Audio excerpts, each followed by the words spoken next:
Bem-Estar e Movimento. Apresentação: Márcio Atala. O Bem-Estar em Movimento de hoje vai falar sobre um assunto muito sério e importante. Precisa ser falado. São os transtornos alimentares. Para isso, eu vou ter dois convidados. Um, você já conhece, já esteve aqui comigo batendo um papo sobre sono. É o médico psiquiatra, o doutor Alexandre. Bem-vindo, doutor Alexandre Azevedo. Obrigado, Márcio. E a nossa convidada de hoje é a Maria Paula Contígio, médica também. Ela é recém-formada, 25 anos, e ela tem um testemunho para nos dar. Maria Paula, obrigado por ter aceito o convite. Obrigada a vocês pelo convite.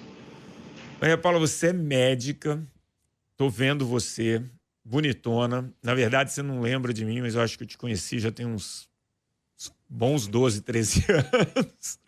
A gente se viu uma vez. E eu queria que você relatasse um pouquinho a sua experiência com esse transtorno alimentar que você teve. Começou mais ou menos assim, no final de 2009 para o início de 2020. Eu estava numa fase de muito estresse emocional, eu estava na entrega do meu TCC, fazendo meu TCC para formar, meu trabalho de final de curso. E associado a isso, a gente entra nesse mundo de projeto verão, de querer um pouco esteticamente bonito, então fui me interessando um pouco mais por isso. Uhum. E aí eu fui fazendo dietas, assim, tranquilas no início, e só que eu sou uma pessoa, às vezes, um pouco determinada demais, e aí eu fui colocando metas muito restritas, fui me desafiando cada vez mais, mas esse desafio, em algum momento, ele deixou de ser um desafio saudável, né? Uhum.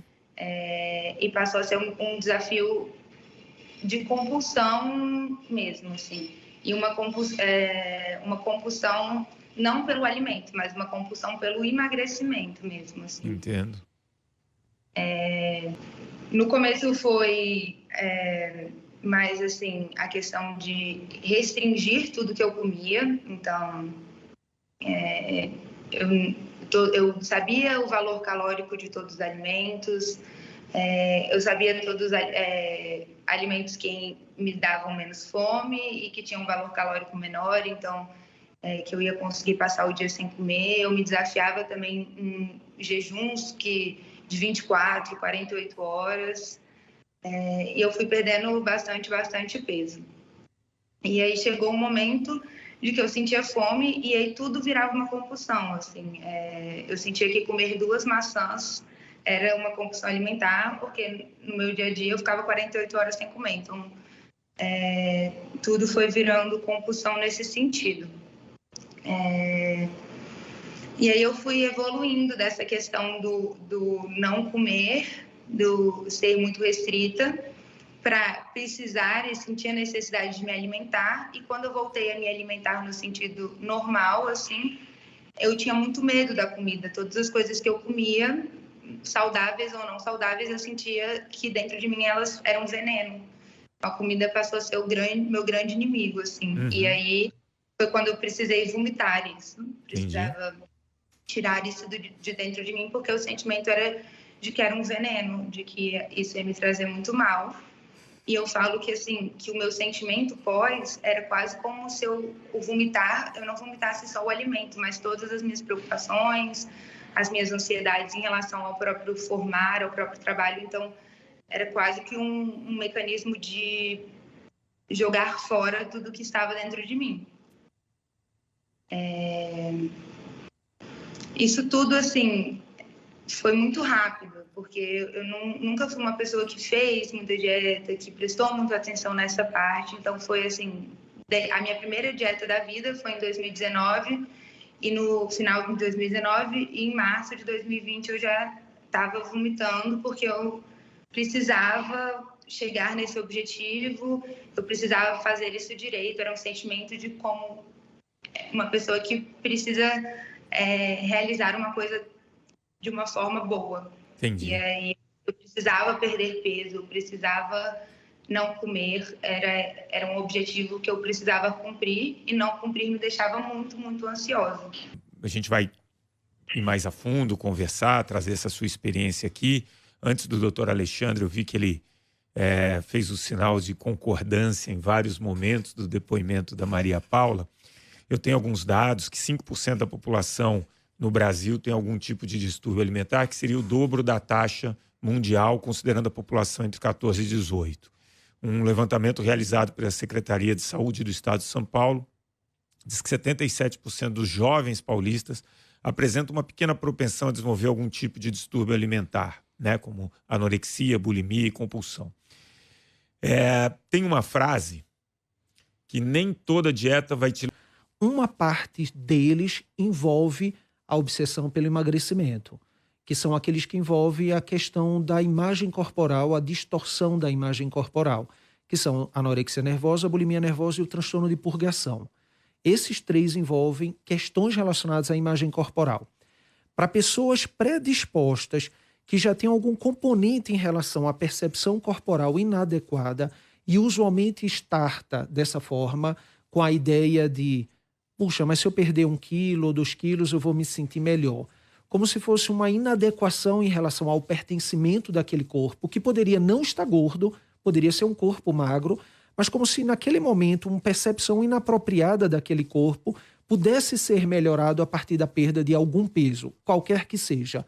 Só que numa pessoa predisposta e estabelecendo uma dieta restritiva, então a gente está falando de uma dieta de seleção e restrição qualitativa e quantitativa, numa pessoa predisposta, pode gatilhar, pode ser o principal fator precipitador de um transtorno alimentar. E uma vez começado essa perda de peso, isso alimenta a confiança e a segurança. Está dando certo. Então eu posso ter controle sobre alguma coisa. E a gente está falando de várias questões dinâmicas que envolvem, usualmente, perfil de pessoas controladoras, rígidas, com pouca flexibilidade. E aí invade uma ideação de que, puxa, eu consegui, perdi 1 quilo, 2 quilos, por que não mais? Só que para perder mais, uma pessoa já emagrecida... tem que ser mais severa. Preciso fazer uma restrição mais severa. E aí ela vai selecionando, eliminando, excluindo alguns alimentos por categorias, às vezes por calorias, às vezes por consistência, às vezes pela apresentação com que o alimento é. Alguns pacientes têm mais tendência a eliminar alimentos sólidos, porque ao mastigar lembra a sensação de que eu estou comendo, então eles ingerem mais alimentos líquidos. Isso é um perfil variável. E aí perde-se o controle sobre o quanto de peso eu preciso perder.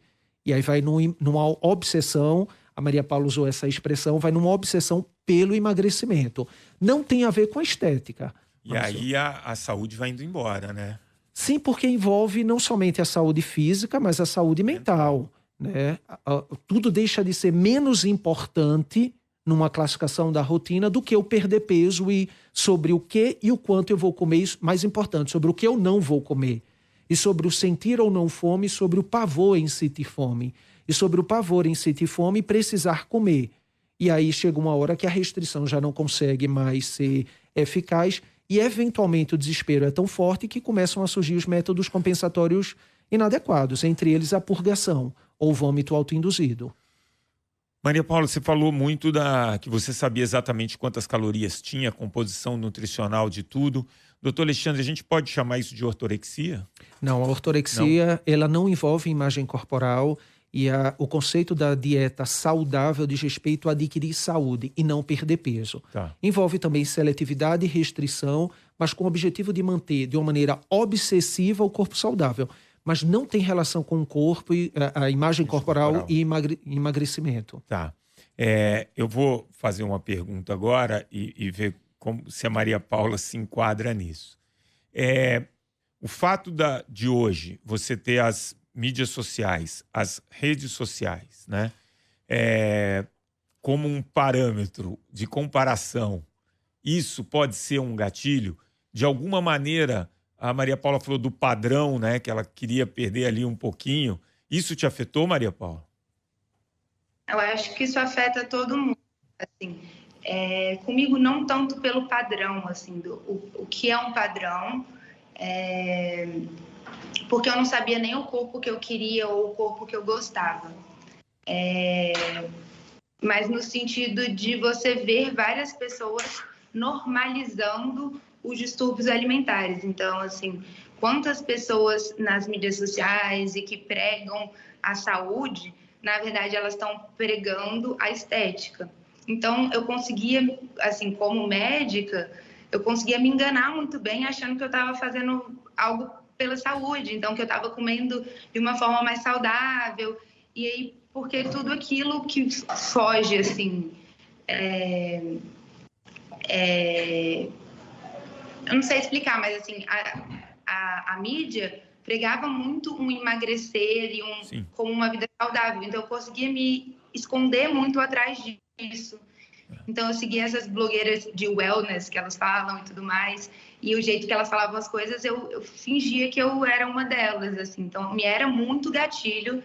Eu segui todas essas pessoas nas redes sociais. Foi uma parte do meu tratamento, foi até deixar de seguir, para eu deixar de comparar a minha alimentação. Exato. Então, essa ideia das pessoas hoje postarem muito o que elas comem, o quanto elas comem e como elas comem, virou uma comparação para mim. Então, e o corpo delas, né? Qual o tamanho do meu prato tinha que ser o tamanho do prato delas. Qualquer coisa a mais, mesmo que eu respeitasse a minha fome, era insuficiente. Claro, só que você não sabe que depois, fora das câmeras, provavelmente ela comia outra coisa. Exato, Márcio. Porque a rede social é uma mentira. Isso, e aí a gente começa com nomear isso como uma comparação injusta, porque não é uma vida real. Então há todo um marketing, uma necessidade financeira, um ganho ali por trás de uma imagem que a pessoa que está do lado de fora, mais fragilizada, supõe que aquilo é um referencial de saúde, um referencial. Mais do que isso, quando envolve essa questão do emagrecimento, a gente precisa desmistificar isso, a ideia de que esses transtornos alimentares envolvem o emagrecimento para parecer bonita, não tem a ver com isso. A relação dicotômica de pensamento é corpo, sucesso, corpo ser bem quisto, corpo ser bem visto. Então é a relação que há por trás que se constrói do corpo magro. Não é exatamente corpo magro bonito. Então, essa idealização daquela mulher, e isso a gente fala nas mulheres, mas lembrando que homens também têm transtornos alimentares e também são impactados com a questão da imagem das mídias sociais, mas o quanto algumas dessas mulheres passam a ideia de tão bem-sucedidas quão magras elas forem, tão mais magras, quão mais magras elas forem. Então isso acaba influenciando pessoas que estão de alguma forma mais fragilizadas em alguns momentos da sua vida. A gente tem que lembrar que a maior prevalência desses transtornos alimentares, eles acontecem ali no início da adolescência, mas a bulimia nervosa ela tende a ter um segundo pico no início da vida adulta. Então ela também tende a aparecer ali entre os 18 e 25 anos de idade, como menos frequentemente do que a anorexia nervosa, mas a sintomatologia mista desse tipo de transtorno alimentar também pode ter uma segunda onda de maior prevalência nessa faixa etária. E aí, por alguns fatores outros, estressores, ou exatamente como a Maria Paula estava vivendo, de finalização de curso, etc., podem tornar a pessoa mais fragilizada e ter a sensação de que eu preciso ter controle sobre alguma coisa. A gente costuma ter a falsa sensação de que a gente pode ter controle sobre as coisas. Nada mais simples do que ter a sensação de controle sobre o próprio corpo. Como fazer isso? Controlando o que e o quanto eu vou comer. E aí starta nessa pessoa predisposta um transtorno alimentar. Tem vários aspectos aí, né? Então, quando a gente fala da Maria Paula seguindo uma série de blogueiras fitness, antigamente eram aquelas revistas que prometiam perder 7 quilos em uma semana, né? Hoje isso ficou muito democrático, muito pulverizado. A mídia, que ao mesmo tempo bate nisso, é a mesma mídia que dá espaço para qualquer respiro que uma dessas pessoas faz. Você abre ali o portal, ela está em destaque, vira uma celebridade, a notoriedade do bem-sucedido, do ganhar dinheiro, do ser famoso. E isso acaba influenciando nessa fase de vida, principalmente, né, um certo desejo e um monte de adolescentes, de pessoas que ainda estão em formação. Né? Perfeito. Pode falar. Não. É só a ideia de que a gente também tem visto, por outro lado, uma parte da mídia favorecendo a diversidade corporal. Eu ia chegar aí. Se você me permite introduzir esse assunto, eu fico muito... é bom, o resultado final é bom, mas eu me questiono se não é isso imposto por uma obrigação de não serem cancelados pela mídia de forma geral, pela população de forma geral, ou se de fato é algo que está sendo feito de maneira positiva. A gente vai... Maria Paula, eu vi que você concordou, fala um pouquinho. Não, porque, assim, tudo que ele falou tem muito sentido. A questão, principalmente essa questão do ter sucesso, assim, nunca foi sobre o corpo, mas muito no sentido de estar formando um TCC muito difícil, uma pandemia de eu não estar tendo sucesso em outras áreas, então eu precisava ter sucesso nisso. E nisso, assim, dessas pessoas agora, dessa aceitação corporal, a gente vê uma aceitação corporal muito superficial. Então, quantas vezes, assim, colegas meus me mandavam esses outros perfis, e aí eu seguindo esses outros perfis, mais assim, claro, não generalizando, mas exatamente pessoas que defendem o corpo simplesmente por marketing. Então, elas não sabem o sofrimento emocional e o sofrimento físico disso.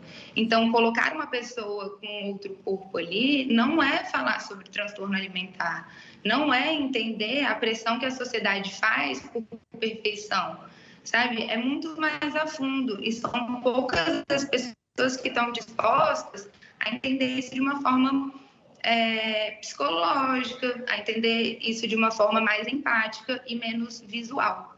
Muito bom isso que você falou, porque tem vários aspectos aí. Eu vou pegar 2. O primeiro deles é uma discussão superficial, simplesmente para não ser cancelado. Esse é o termo da moda, eu ainda vou entender um pouco mais sobre ser cancelado, mas vai para um extremo de uma glamorização da obesidade, que também é perigoso, né? Porque a gente sabe o quanto isso é danoso para a pessoa e para o sistema, né? Então você simplesmente coloca o contraponto dessa situação para ficar bonito na foto, entendeu? Sem uma discussão ampla e profunda em relação a isso. E aí eu queria a observação sua sobre esses 2 temas. Quando ela fala do sucesso, é muito engraçado, porque a sociedade julga basicamente pelo sucesso, pelo dinheiro, pela aparência que você tem. Então, se você também... E aí tem a outra situação... Você é uma pessoa que tem um certo poder financeiro, você tem uma aparência bacana, você é bem-sucedido naquilo, você não tem o direito de estar triste, você não tem o direito de reclamar de nada. Parece que sua vida não tem nenhum sofrimento. Então é tudo muito nas caixinhas, muito idealizado, né? Perfeito, eu acho que essa é a palavra, é idealizado. Então, o quanto você se aproxima... Quando a gente fala de transtornos alimentares relacionados à distorção de imagem corporal, a gente está falando de um aspecto relacionado ao eu, ao self idealizado, ao eu idealizado, a pessoa que eu desejaria ser. Quanto mais distante eu estou da pessoa que eu desejaria ser, mais eu me imponho regras rígidas para me aproximar. Uma outra regra é, quanto mais rígido eu sou e me avalio distante da pessoa que eu desejaria ser, que eu idealizei, mais também punitivo eu serei comigo mesmo. E aí fica numa disputa, numa mente mais fragilizada, de nunca encontrar o eixo central do que é bom e do que é ruim. Nunca tem fim essa busca. Nunca tem fim. E aí o sofrimento, eu diria que a Maria Paula até se deu conta rapidamente, ou a família, ou quem estava por perto, permitiu perceber isso, mas muitas vezes a história natural desse tipo de transtorno alimentar é um transtorno alimentar que vai silencioso por anos. Porque a pessoa vai disfarçando, vai, como ela mesma falou, né? Na verdade vai se justificando. É muito comum o argumento de, mas eu estou fazendo uma alimentação saudável, o que vocês querem? Eu estou comendo a minha salada aqui, por que eu não posso comer isso, que isso é saudável? Saudável determinado por quem? Pela mídia, dessa forma. Sim, chocolate é veneno. Que é uma... Como se fosse. Como se... quem acha que chocolate é veneno, depois eu vou passar meu endereço aqui, aí os ouvintes podem mandar para minha clínica que eu me enveneno por vocês. Pode dividir comigo também. Mas a regra é essa. Então, as pessoas acabam recebendo essas informações contaminadas de um contexto mercadológico E aí, numa mente mais fragilizada, num adolescente, num adulto jovem, acaba se perdendo nesses conceitos. E aí isso pode ser um fator desencadeador numa pessoa predisposta para um transtorno alimentar dessa magnitude. Isso. Maria Paula, como era a sua relação com o exercício, com a atividade física? Assim, é uma relação, como é que eu posso falar? Eu sempre gostei muito de me manter em movimento, então eu sempre fui uma criança, adolescente muito ativa. A medicina me roubou um pouco disso, assim, a faculdade de medicina foi puxada, então quando eu comecei a faculdade eu diminui bastante, mas eu sempre fui uma pessoa de fazer exercícios no sentido de esporte. Eu nunca fui muito de academia, dessa vida assim, mais do corpo em movimento do que de um corpo, fazer alguma coisa para ter um corpo específico. Mas ela não tinha uma relação, vamos colocar entre aspas, até de purgação? Se você comeu alguma coisa, você tinha que se exercitar mais? Então, eu não tive tanto isso porque eu tinha muito a purgação do vômito. Então, isso me dava um consolo de não precisar do exercício. Mas o que eu explico, assim, que eu falo, essa questão que o doutor fala muito dessa questão da predisposição. E aí eu acho que tenho certeza absoluta que tem muita essa predisposição da própria personalidade, então de você ser... Eu sou uma pessoa mais controladora, assim, e tudo mais, mas muito também um meio que te permite muito. Então, quando eu fiquei com essa doença, eu que percebi, eu que fui falar com os meus pais, acho que essa parte da medicina me ajudou muito com isso, por isso eu percebi muito rápido que eu estava doente. Mas quando eu falei isso com várias amigas minhas, elas quase que me incentivavam a continuar na doença, porque era tão normal isso para elas, de que elas não conseguiam me ver doente. Então, duas amigas muito próximas me falaram: não, eu só não vomito porque eu não consigo vomitar o ato.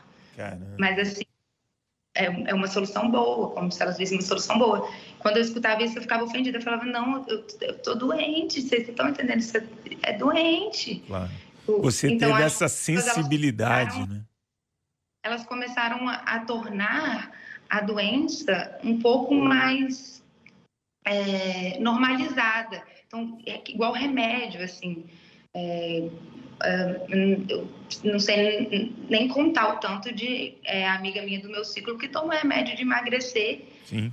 E ser uma pessoa obesa que tem indicação, assim, pessoas extremamente magras com remédio para emagrecer no sentido estético mesmo. Então tudo foi validado, tudo que eu perguntava, tanto no sentido corporal quanto no sentido de coisas que eu estava fazendo, tudo foi validado. Foi normalizado, né, pelas atitudes. Isso era uma doença, eu tive que avisar: eu estou doente, eu estou triste, não tenho força, e muito pela parte mental. Eu pedi ajuda porque eu estava... a minha cabeça estava ruim, mais do que meu corpo ou qualquer coisa. Eu falava: eu não sou mais eu. Perfeito. Eu preciso retornar. Isso é um dado importante. Que eu seja energia para outras coisas, que eu consiga ter energia para ser médica, para ser filha, e não que eu só tenha energia para contar calorias. Claro. Esse é um dado importante porque cerca de 80 a 90% desses transtornos alimentares vêm acompanhado com transtorno depressivo, em comorbidade. Então, a gente costuma dizer que é um tipo de transtorno alimentar que a comorbidade psiquiátrica, seja com transtorno depressivo, com transtorno de ansiedade, é uma regra.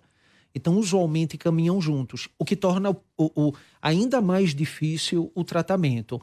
Um dado importante é que quando a gente fala de transtornos alimentares, boa parte da população, você trouxe dados relevantes aí, populacionais, apresentam sintomas alimentares transtornados. Ou seja, não fecham critérios diagnósticos, mas apresentam sintomatologia de transtornos alimentares, seja de anorexia nervosa, seja de bulimia nervosa, e que levam uma vida, entre aspas, normal, como se fosse aquilo aceitável. Então, isso que a Maria Paula está falando é um alerta bastante importante, Porque cerca de 60% quando a gente vê um grupo de sintomas alimentares, 60% dessa população não preenche os critérios para transtornos alimentares. E uma prevalência de até 80% da população jovem, 70%, 80%, em algum momento da vida esteve engajado em atividades compensatórias inadequadas, como vômito, exercício físico exagerado, uso de laxante e diurético, na tentativa de promover perda de peso ou de comportamentos alimentares inapropriados, como dietas restritivas. Tá um pouco normalizado a questão de você fazer uma dieta restritiva.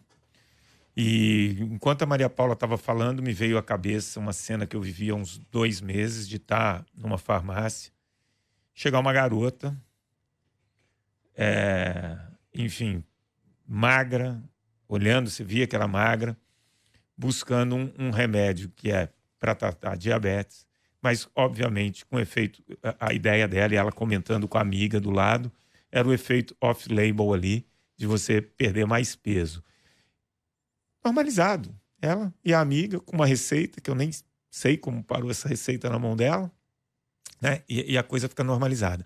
Aí vem a pergunta: como fazer as pazes com a comida? Como ter uma boa relação com a alimentação, uma vez que a gente é bombardeado de esse alimento é saudável, esse alimento não é saudável, esse alimento você pode, esse alimento você não pode. Eu tenho uma exposição na mídia há algum tempo. Vou para pizzaria, as pessoas vão tirar foto comigo, falam, pô, você come pizza? Não é possível, eu quero tirar uma foto. Outro dia, numa casa de hambúrguer, eu pedi um sorvete. O cara falou, não acredito, vou filmar, posso. Quer dizer, olha como isso é louco, né? É triste. A relação que as pessoas têm de alimento proibido ou não. Como fazer as pazes com a alimentação? Eu acho que o primeiro ponto é como fazer as pazes com o próprio corpo. Então, a aceitação corporal é um passo. É a gente entender que esses referenciais que hoje têm se apresentado nas mídias são referenciais não reais. Essa é a primeira regra. Então, você entender qual é o seu corpo, o seu tamanho, a sua forma, a sua identidade corporal e treinar a aceitação. É difícil, muito difícil, porque a sociedade não nos permite isso.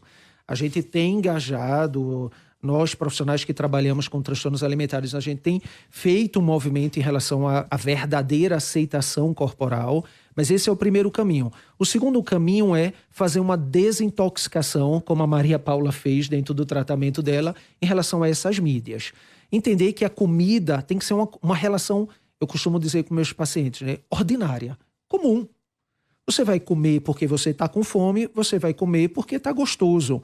Você vai comer nas horários que você tem fome, o horário que você segue as suas refeições, e eventualmente você vai se permitir comer algo gostoso fora de hora, mas que caiba, que seja pertinente. Sem culpa, sem arrependimento, sem achar que está fazendo gordice, que é uma expressão que ganhou também uma Dia expansão. Do lixo, gordice, você Exato. tem algumas expressões. Né? Quando na verdade se trata de apenas comida.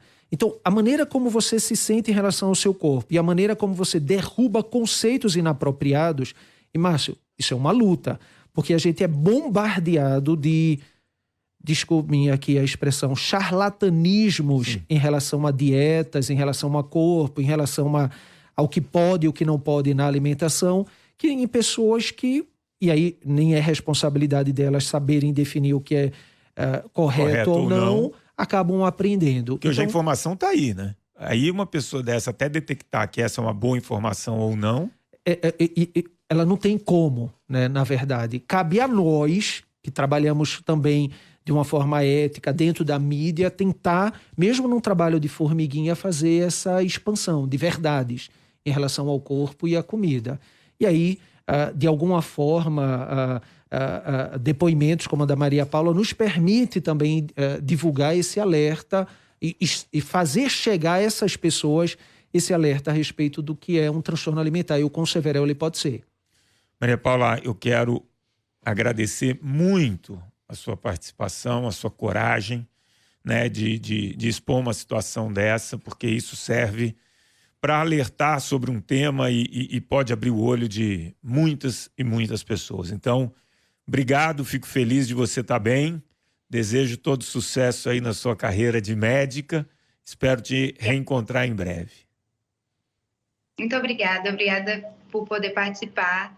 Em relação só à aceitação da imagem corporal, eu queria só lembrar que aceitar seu corpo não é você amar o seu corpo e achar que você não é estético, mas é no sentido de saber todas as coisas que você pode fazer e ser com ele. Então, o trabalho foi o que eu entendi que eu preciso do meu corpo e ele precisa estar forte. Então, é saber que a estética é só um pedaço muito pequeno de tudo que o nosso corpo é. Obrigado, Parabéns, Maria Paula. parabéns. Muito bacana, né, doutora Exatamente Alexandre? isso. Esse é o principal recado. Obrigado mais uma vez. Espero contar com sua participação mais vezes. Obrigado, Márcio. Gente, o Bem-Estar em Movimento de hoje fica por aqui. Eu gostei bastante. Se você também gostou desse papo, não deixa de compartilhar com os amigos. Você também pode baixar agora mesmo e ouvir o podcast, que já está disponível em todas as plataformas de áudio e aqui no aplicativo da CBN. O programa de hoje teve a produção da Joana Cafuri, do Bruno Teixeira, a edição do Rafael Furugem e os trabalhos técnicos da Priscila Gubiotti. Bom fim de semana e abraço a todos. Bem-estar e movimento. Bem-estar e movimento. Márcio Atala.